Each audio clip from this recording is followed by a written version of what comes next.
Hi guys, it's Carol from Cape Cod Cottage Garden, and today I am super excited to share with you what I received in the mail.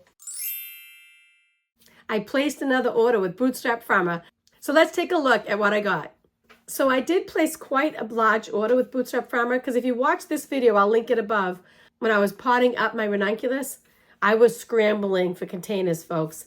And another reason is, and I'll show you at the end of the video, I might pot up some of my Snapdragons.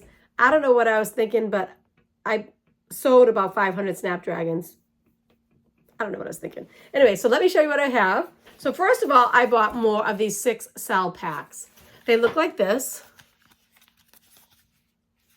So as you can see, they have the big holes in the bottom, which really helps when you're transplanting your seedlings. You just have to stick your finger in the nice big hole and pop the seedling right out. Very easy to transplant. And the other thing is they have these air pruning slots on the side. And what that does, when the root grows, when it hits the air, it will actually stop growing. So that will trigger the plant to produce more roots. And actually the root will grow right out of the bottom. So instead of getting root bound and going around and around and around these big long roots, it just air prunes and produces more roots and then comes out the bottom. So it's really been working out fantastic. I've been using this product for 3 or 4 years now. I'm using the same ones that I bought 3 or 4 years now. And that's a really good reason to take the plunge and get some of these. Now, I want to say I am not sponsored by this company whatsoever. All these products I did buy on my own, and I just really think they're worth it. And actually, I do want to say one thing about when I ordered these. They came pretty fast. I was in this huge pickle when I have all these seedlings to pot up and I'm out of seedling trays. And for some reason, as you know, I'm doing this big remodel. Somewhere along the line in the remodel, all my humidity domes were displaced and I have no idea where they are. Like, I cannot find them anyway. And these are really great for starting your small seedlings, like just starting up, but they grow out of these pretty quick. So in some things that don't like their roots disturbed too much, to pot these up into another thing, like kind of disturbing the roots a lot more. So I went ahead and I got these jumbo ones. Now these come 4 to a pack like this. They have the same pruning system, the same drainage and air pruning system, the same sturdiness, but they're a lot deeper. I'll show you side by side. So in other words, you could probably grow them all the way to transplant time in this. If it's something that doesn't like their roots disturbed too much, you might want to use these and then you won't have to pot them up. You just take them from here right into the soil. So I did get a whole stack of those too. Super excited about these because I really did need something a little bigger with a little deeper for things that don't like their roots disturbed. These are the next little package of supplies I got. These little 5x5 trays with holes in the bottom. So I find more and more as I'm learning more about growing seeds is, sure, you can plant 1 or 2 seeds in each of these cells, right? But I find quickly that I run out of room on my grow racks. So if half of them don't germinate, I've wasted this much space under my lights. So a lot of the times I'll just fill a whole 10 by 20 tray with soil and just sow seeds everywhere, and whatever comes out, I'll pick out and I will pot up. That's what I'm going to do later in the video with my Snapdragon, so I'll show you what I mean. But I thought it'd be easier to have small trays like this. So I could put, like, I don't know, a whole bunch of flowers here, and whatever came up, I can just pot up either into these or into these, depending on what type of flower or vegetable they are. So I'm really happy to get these. I do like to bottom water my plants. So initially, when I plant my seeds, I will use my little sprayer that I have and gently mist the tops just to ensure that the top of the soil stays wet. But then after they germinate, I do bottom water everything. So let me show you the next thing I got. So I also got these shallow trays without holes. So you can fit, I believe, 4, they're 10 by 10. So you can fit 4 of these 5x5 trays. And that will allow you to bottom water your plants. So basically you can just fill this with water and the water will be whipped up in the soil through the holes. You can also use these this way.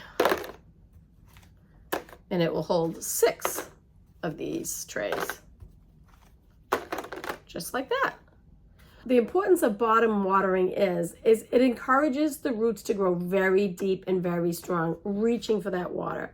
So initially I do spray the top just before the plants germinate, just to ensure that the soil on top stays moist for those seeds to germinate. But then after they germinate, I do stop bottom watering to encourage those roots to grow very deep, reach for the water, and be a much healthier seedling.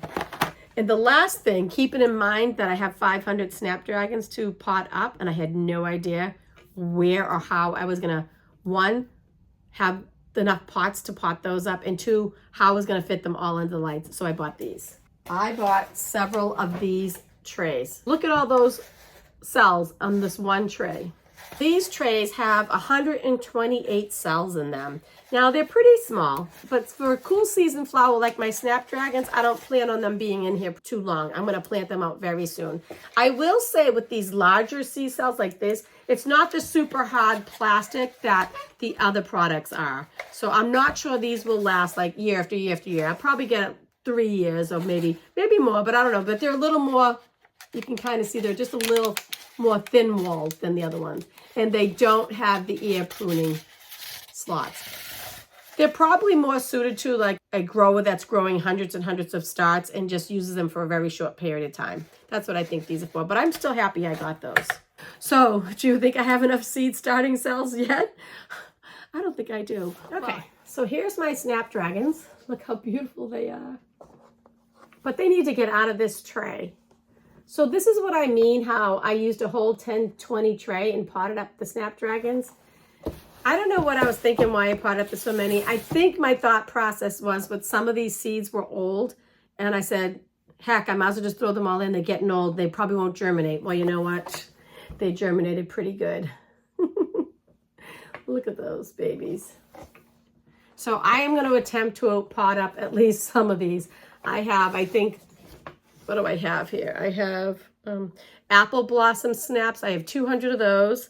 I have rose Snapdragons, 200 of those. Potomac pinks, 50 of those. Cannes orange, 50 of those. And Chantilly bronze, 100 of those. So how much is that? 2, 4, 500, 600. Is that right? What am I thinking? 2, 4, 50, 50, 5, 600 Snapdragons. Most of them did germinate, guys. There's only 50 in these 2 rows. That's why it looks more sparse. And these have 100 and 200. What was I thinking? Oh gosh, they all germinated. I mean, I'll share them, but I certainly do not have room in my garden for all these. But let me show you how I'm going to pot some of these up. Okay, so I have my potting soil. I'm giving you the bird's eye view. I did moisten it a little bit. So I've done this hundreds of times, and I'm sorry if it feels like I'm repeating myself, but some of you viewers might be the first time watching something like this. So you want to moisten your soil so it's moist but not too wet. So basically, once you moisten, if you squeeze it together like this and it holds together, that's great. If it crumbles, you want to add more water. If there's tons of water dripping out of it when you squeeze it, it's too wet. Add more soil. So there we go. So now I just have to fill my tray. Ideally, I would probably like wider holes to pot up these Snapdragons, but I have so many of them. This is all about conserving space. So I'm just going to go ahead and fill this. My remodel going on here at Cape Cod Cottage. If you could see what I'm living like, not only here in the grow room, but in my whole existence. It's crazy. Now, there is some like big pieces of sticks and stuff like that. I am going to take them out, but once you already have your plants germinated, it becomes less important to sift the soil because those plants are already a little bit established and the seeds have already pushed through the soil. So I'm not too concerned with that. But as I was saying, that's why the lighting is so poor, because I don't have all my regular lights up, and I am working in the tiniest little footprint here because this room that usually I use as my grow room is now being like a storage area. And that's why in my previous video, right over there, I don't know if you can see it, but right over there, all my alcohol is like piled up there because we emptied out the bar area and had to put it somewhere. So it looks crazy. So let me finish filling these trays. So after you kind of fill it like that, make sure you push them down so there's no air holes. Because if you have air holes, that's going to limit the ability of the water to be wicked up to feed your plant. Because once the water hits air, it's not going to wick to the surface, right? So just make sure you poke it in so it's all filled up and then backfill. Let me finish this off camera and then I'll show you what we're going to do to plant them up. Okay, guys, I already did one, but I think I waited too long to transplant these because look at the roots on these. There's lots of roots.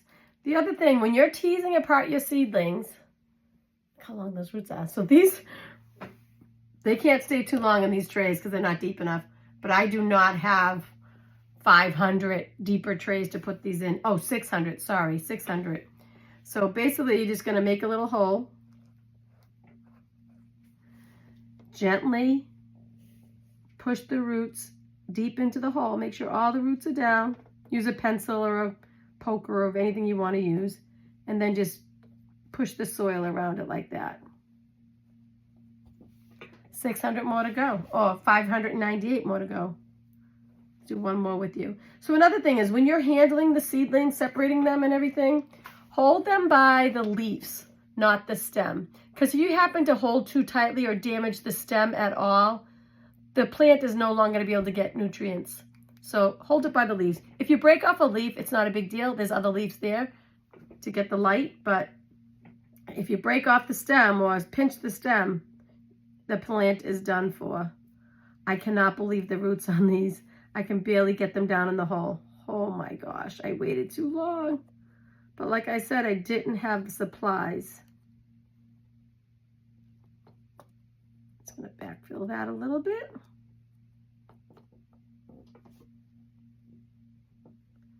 Tuck those babies in. This one's taken a long time because there were so many roots. Stealing some soil from the other cell to pack it in there. Oh gosh, guys, I'm going to be here all day. I'm going to make the hole a little bigger.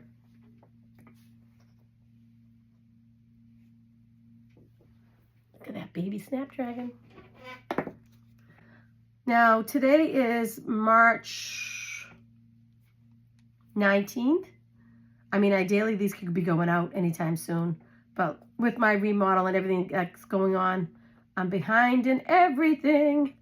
So I'm hoping now that these are transplanted and have more soil, they'll grow faster and I can start hardening these off. I mean, they're too tender and young now. And just also, I don't think I mentioned about the soil. It's my opinion, and you do you, boo. This is just me. Once you start potting up your seedlings, if you used seed starting mix to start with and not potting soil, I would strongly encourage when you pot up to use potting soil. Because when they get to this stage, they're going to need the nutrients. And it will just help you have to fertilize less often if you have that potting soil instead of seed starting mix. I will probably show you what this looks like in the end when I get them all potted up, but I'm probably going to have to do several trays of these. Oh my gosh. I have my work cut out for me, don't I? Guys, what was I thinking? It's literally almost 5 hours later. Yes, you heard me correctly, 5 hours later.